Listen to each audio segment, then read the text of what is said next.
Fala pessoal, tudo bem com vocês? Sejam muito bem-vindos mais uma vez ao nosso curso de Prática Constitucional. Para você que quer prestar a segunda fase da OAB em Direito Constitucional, nós estamos olhando os remédios constitucionais e na aula de hoje nós vamos falar um pouco sobre esse remédio que talvez seja o mais importante, um dos campeões pedidos na prova da B, que é o mandado de segurança. Beleza? Vamos lá.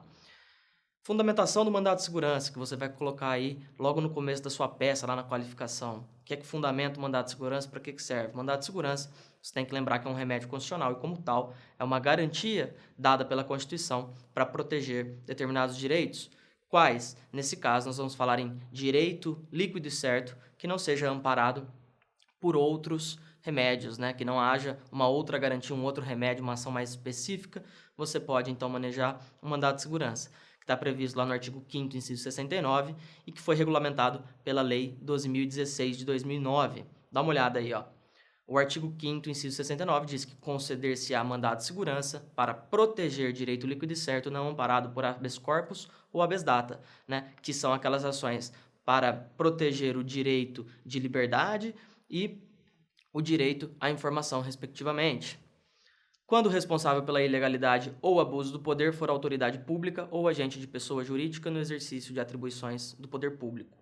Então, nós temos, de um lado, uma pessoa que quer proteger o seu direito líquido e certo, e de outro, uma autoridade pública ou agente que esteja em uma função pública e que perpetra um ato de ilegalidade ou, então, de abuso de poder. O artigo 1º da Lei 12.016 de 2009, que é a Lei do Mandado de Segurança, diz o seguinte: conceder-se-á mandado de segurança para proteger direito líquido certo não amparado por habeas corpus ou habeas datas, sempre que ilegalmente ou com abuso do poder qualquer pessoa física ou jurídica sofrer violação ou houver justo receio de sofrê-la por parte de autoridade, seja de que categoria for e de quais forem as funções que exerça. Então, se você reparar, o artigo 1º da Lei de Mandado de Segurança, ele remete ao que está escrito no artigo 5º e ainda traz disposições mais claras sobre duas novidades aí. Na verdade, não são novidades, né? Mas ficou mais explícito com a Lei de Mandado de Segurança, que primeiro, o mandado de segurança ele pode ser oferecido na forma preventiva, então quando há receio de lesão a determinado direito, ou ainda repressiva, quando essa lesão ou abuso de autoridade já ocorreu. Você pode reparar também que está escrito aí, né, quaisquer funções que exerçam, seja de categoria que for. Então, o mandado de segurança é uma ação de natureza civil, de natureza civil, tá? Independentemente da natureza do ato que foi impugnado. Se o ato impugnado for de administrativo, se for relativo a um processo penal, etc.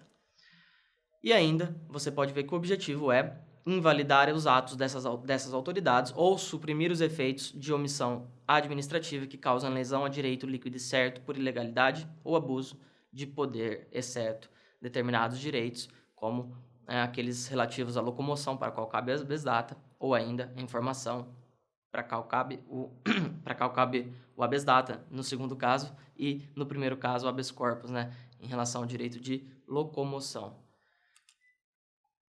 Cabimento. Então, nós precisamos ter direito líquido e certo. O que é direito líquido e certo? É aquele que pode ser demonstrado mediante prova pré-constituída, ou seja, não é necessário ter uma instrução no processo para coletar prova, não é necessário ter dilação probatória, você já entra no processo trazendo as provas que já demonstram claramente que aquele teu direito é líquido e certo, tá? E, por outro lado, você tem que ter também ilegalidade ou abuso do poder. Então, ilegalidade se refere a ato administrativo vinculado, aquele que a administração tem que realizar, e aí o administrador, ele realiza de modo contrário à lei ou deixa de realizar conforme a lei prevê.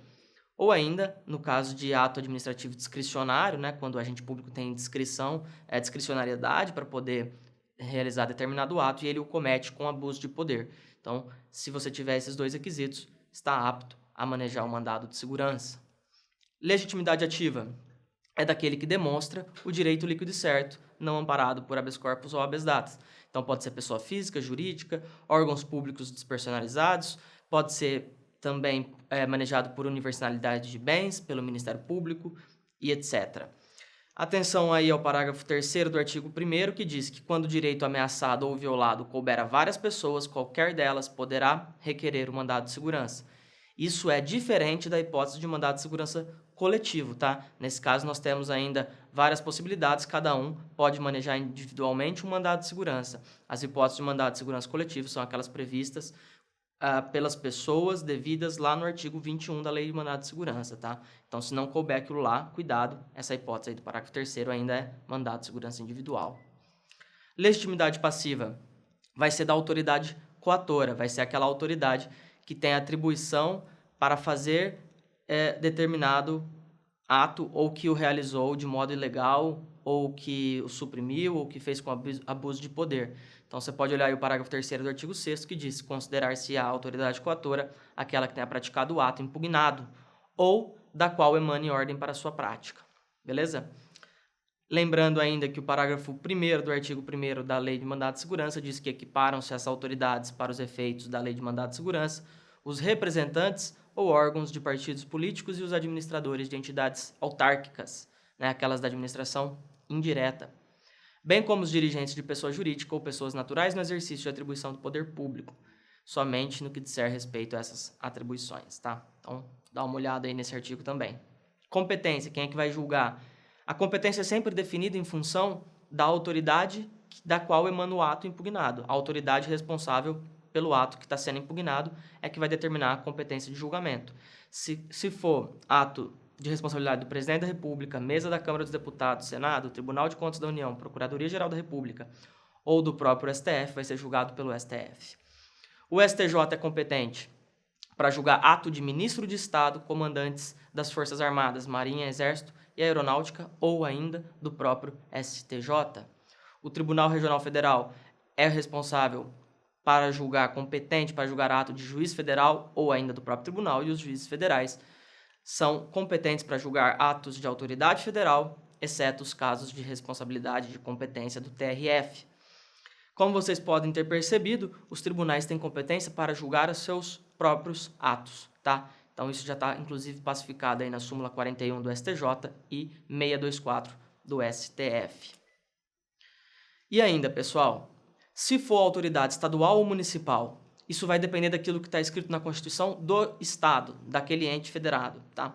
Mas, se por acaso o problema aí na tua prova não trouxer isso, na ausência, né, de estar descrito aí o que dispõe a Constituição de determinado Estado, você vai ou por simetria constitucional, e aí esse pensamento geralmente só para os governadores e entidades a nível de Estado, tá? Assembleia Legislativa, e aí você vai para o Tribunal de Justiça, você vai endereçar para o Tribunal de Justiça por simetria constitucional, ou, quando não falar nada disso, se estiver falando em prefeitos ou autoridades que administram autarquias e etc., a nível municipal, de forma residual, quando não couber nenhum foro especial desses que nós vimos até agora, você vai para o juiz da comarca.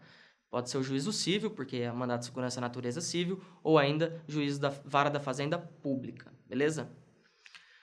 Lembrando que o artigo 2º da Lei de Mandado de Segurança também diz que quem é autoridade federal, né? Está escrito aí, considerar-se-á federal aquela autoridade coatora se as consequências de ordem patrimonial do ato contra o qual se requer o mandado houverem de ser suportadas pela União ou entidade por ela controlada. Beleza? Tranquilo, né? Procedimento, pessoal. Petição inicial vai indicar de forma simples os requisitos da lei processual, que são aqueles do artigo 319 do novo Código de Processo Civil, e ainda vai vincular qual que é a pessoa jurídica que é responsável ou a qual se integra a autoridade coatora. Como assim? Se você vai colocar que a autoridade coatora é o presidente da República, você vai falar que ela está vinculada à União Federal. Se for o governador, vinculado ao estado do governador, a qual a pessoa é governador. Se for o prefeito, vinculado ao município. Se for uma autarquia federal, vinculada à União, e por aí vai. Você tem que colocar isso lá na qualificação do legitimado passivo na sua petição inicial, beleza? O artigo 6º também traz as hipóteses em que você precisa apresentar determinado documento e esse documento está em posse de uma autoridade pública e ela se recusa a entregar esse documento. Então, também é possível que você peça para comprovar o seu direito líquido certo que a autoridade coatora ou uma outra autoridade exiba o documento necessário à comprovação do seu direito, tá? E aí, se for o caso, você vai fazer isso lá nos pedidos. Medida cautelar. É possível no mandado de segurança fazer pedido de medida cautelar. Você vai justificar isso com o artigo 7º, inciso 3, tá? Porque aí está descrito que é possível que se suspenda o ato que deu motivo ao pedido. Para fazer isso, você tem que demonstrar sempre o fumus boni iuris e o periculum in mora, aquelas duas regrinhas genéricas da medida cautelar. Então, o fumus boni iuris é a plausibilidade do direito. Você tem que demonstrar isso lá com as provas pré-constituídas no seu direito líquido certo. E o perigo na demora, você tem que fazer o apontamento de que se a segurança for deferida só no final do processo, pode tornar o processo ineficaz. Lembrando que se você fizer esse pedido de medida cautelar, também tem que pedir, junto com o artigo 9º da Lei de Mandado de Segurança, que se cumpra as devidas formalidades, né? Que se cumprem, então que se avise a autoridade sobre a suspensão do ato, tá? Então, no pedido, você vai fazer como? Você vai pegar o artigo 7º e vai destrinchar ele. Você vai fazer o inciso 1, 2 e 3 em sequência como pedidos separados. Que se notifique o autor, que se dê ciência ao órgão de representação judicial da pessoa jurídica interessada e que suspenda o ato impugnado, que é o pedido de medida cautelar. Se concedido a liminar, você também tem que fazer o pedido junto aí que se cumpra as determinações do artigo 9º. Você tem que fazer o pedido que se intime o Ministério Público para opinar em 10 dias. Se for o caso de exibição de documento, você também vai alegar isso lá no final nos pedidos. E, por fim, que se conceda a segurança em definitivo, né? Que seja deferido o pedido para proteger o seu direito líquido e certo e anular de vez aquele ato que está sendo impugnado. Beleza? Apontamentos finais. Rápido. Prazo de decadência, 120 dias a contar da ciência do interessado do ato a ser impugnado, tá? Esse prazo é decadencial. E aí, se passou esse prazo, você vai estar falando de uma outra ação, mas não mandado de segurança, 120 dias. Negativa ou suspensão de liminar já concedida, cabe agravo. Indeferimento de petição inicial ou ao final do processo, se for julgado improcedente e denegada a segurança, cabe apelação. Inclusive, já foi até objeto da segunda fase da prova de direito constitucional da OAB. Beleza? Ficamos por aqui. Mandado de segurança é isso. Voltamos logo mais. Um grande abraço e até lá.